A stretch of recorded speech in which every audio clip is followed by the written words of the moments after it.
कि बादशाही में ना चाहूं, बादशाही पहला पता है बादशाह, बादशाही में ना चाहूं, दिल रहे ये बेगम, बेगम बिना गम का बेगम, और उधर वो वाली बेगम।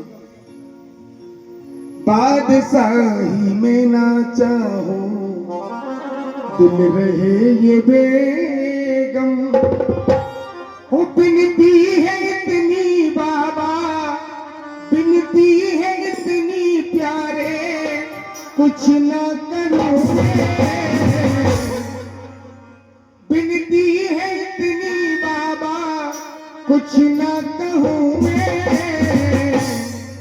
बादशाह बेगम और गुलाम, और तेरा गुलाम बनकर हमेशा रहूं मैं। बादशाह बेगम और आ गया कि नहीं गुलाम, तेरा गुलाम बनकर, तो नहीं बोलेगा वो अगले जन्म में छपकली बनेगा। तेरा गुलाम बनकर,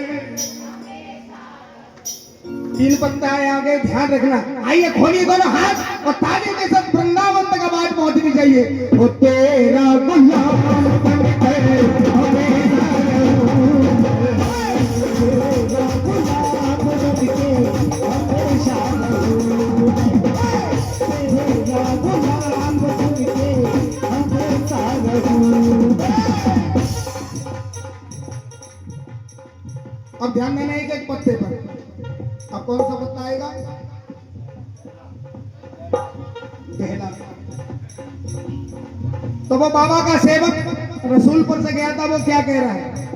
हो सकता है आप ही में से कोई हो या इनमें से कोई है, माता बहनों में से। दहला दहला के दिल को, बाबा में आना नहीं चाह रहा था, लेकिन दहला को भी लगाना है और दहला के भी जाना है। दहला दहला के दिल को दरबार आया, नहला, कौन सा रहा है? हो नहला धुला के तुझको सुंदर सजाया, नहला धुला के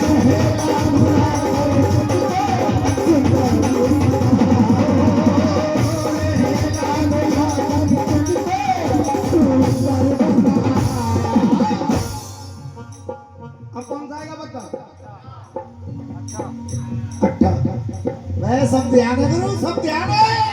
आठों अष्टों पहर में तुमको भूल नहीं पाऊं, अष्टों पहर में तुमको भूल नहीं पाऊं, सातों सातों जन्म तक श्यामा श्याम रखूंगे, तेरा गुलाम बनकर हमेशा रहूं मैं, तेरा गुलाम बनकर हमेशा रहूं।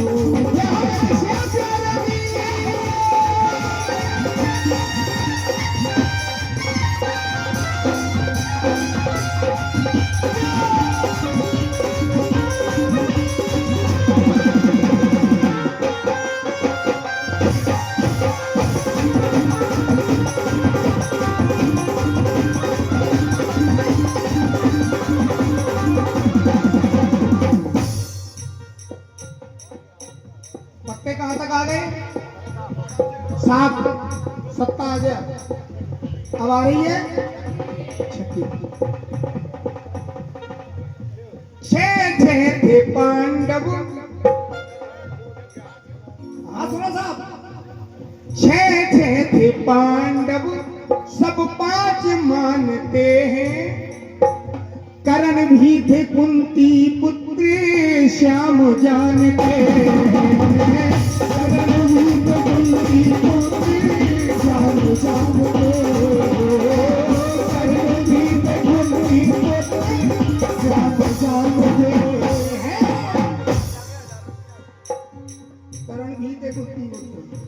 अगर श्याम रणभूमि में में तुम जो चले जाते, अगर उस समय रणभूमि में तुम चले जाते, सामने कोई टिकता? ऐसा नहीं टिकता, क्योंकि वो 3 अमोघ अस्त्र किसी और ने नहीं दिए, भगवान भोलेनाथ और मैया ने दिए थे, और उनके बाण कभी खाली हो जाए। इसीलिए अगर श्याम रणभूमि में, भगवान कृष्ण ने कहा चलो मैं तुम्हें एक लीला दिखाता हूं। लीला क्या थी?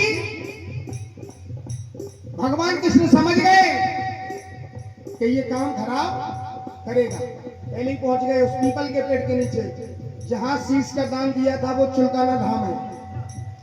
सोनीपत से आगे पानीपत के पास चलोगे तो उल्टे हाथ पे 2 या 3 किलोमीटर अंदर ही, ज्यादा नहीं है, चुलकाना धाम।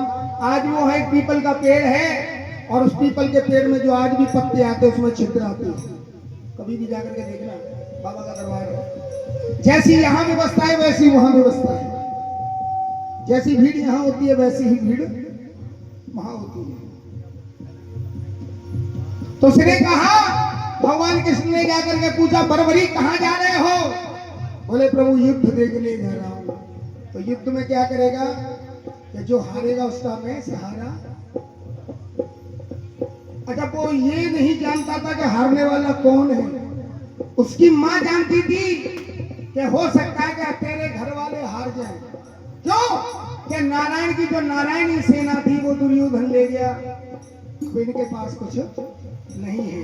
तो मैया ने, ऐलावती ने कह दिया था कि लाल जो तू हारे उनका सहारा बनना, लेकिन वो ये नहीं जानती थी कि जिसके साथ नटव रहे वो किसी को हारने नहीं देता। कहते हैं कि भगत का मान भले टल जाए, अपना मान न टलते। अपना मान भले टल जाए पर भगत का मान न टलने देखा। ऐसा है ये, अपना मान भले ही टल जाए।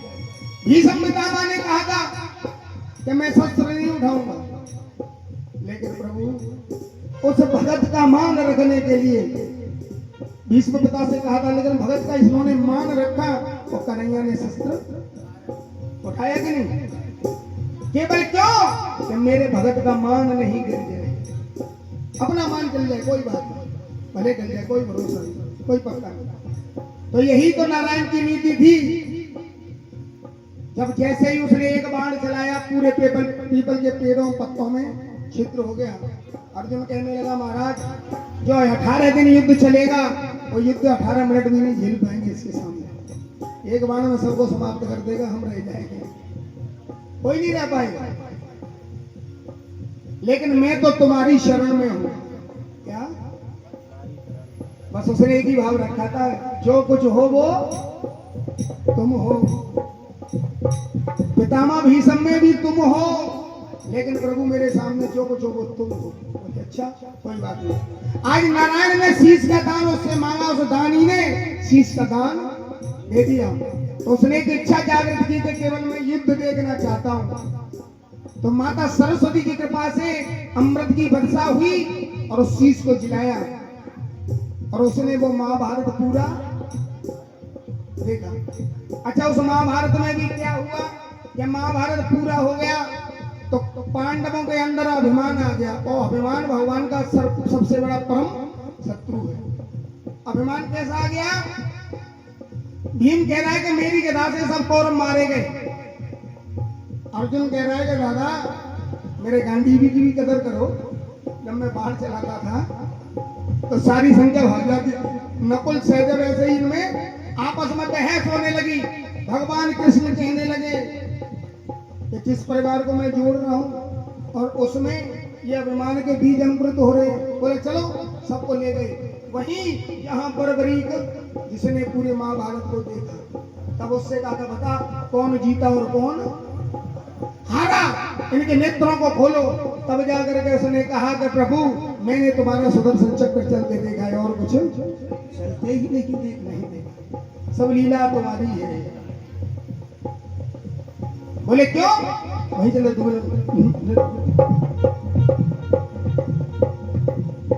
आवाज महाभारत के दो दल थे। कितने दल थे? दो। उनमें से विजयी कौन थे? कौन विजयी थे उनमें से? तब भगवान कृष्ण ने कहा पर्वत की चोटी से तुम ही तो निहारा करते थे, तुम ही तो निहारा करते। पर्वत की चोटी से तुम ही तो निहारा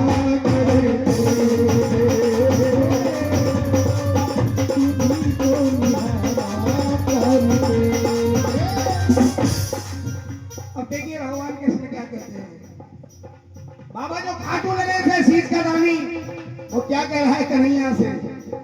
प्रभु जरासंध था और एक जरी का प्यारा, वो भीम ने उसी को वो धोखे से मारा, भीम ने उसी को धोखे से मारा।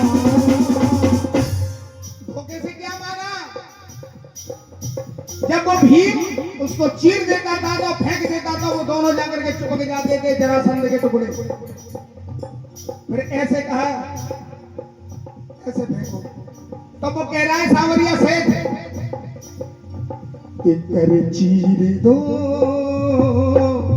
और फेंक दो इधर। अरे मोहन बरबरी कहना है, इधर चीर दो फेंक दो इधर, और तब तुम ही तो इशारा करते थे, तुम ही तो इशारा करते थे, तुम ही तो इशारा करते थे, तुम ही तो इशारा करते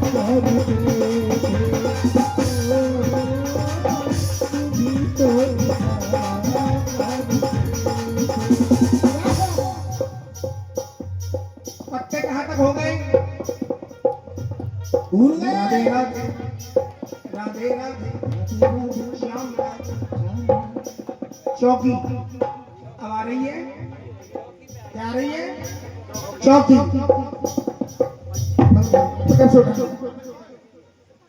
चौकी पे बैठे बाबा, चौकी चाहे वही बड़ी थे वही बैठी चौकी, चौकी पे बैठे बाबा लगते हो प्यारे। अब कौन सी आ रही है?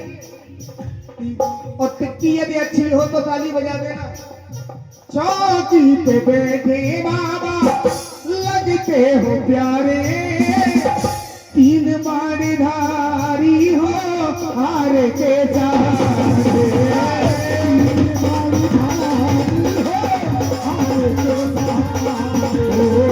तीन बाणधारी हो हार के सहारे। दुख की कौन सा रहा है? दुख की घड़ी में मुझको तुम याद आते हो, दर्शन की पीर बाबा कब तक सहूंगे,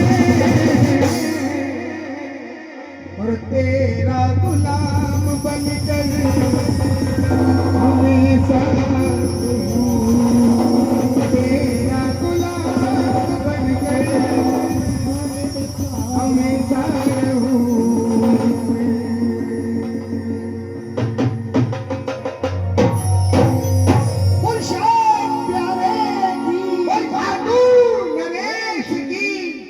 लखदातार की, तीन बाणधारी की। बोलो देववर्धन गिरिराज महाराज।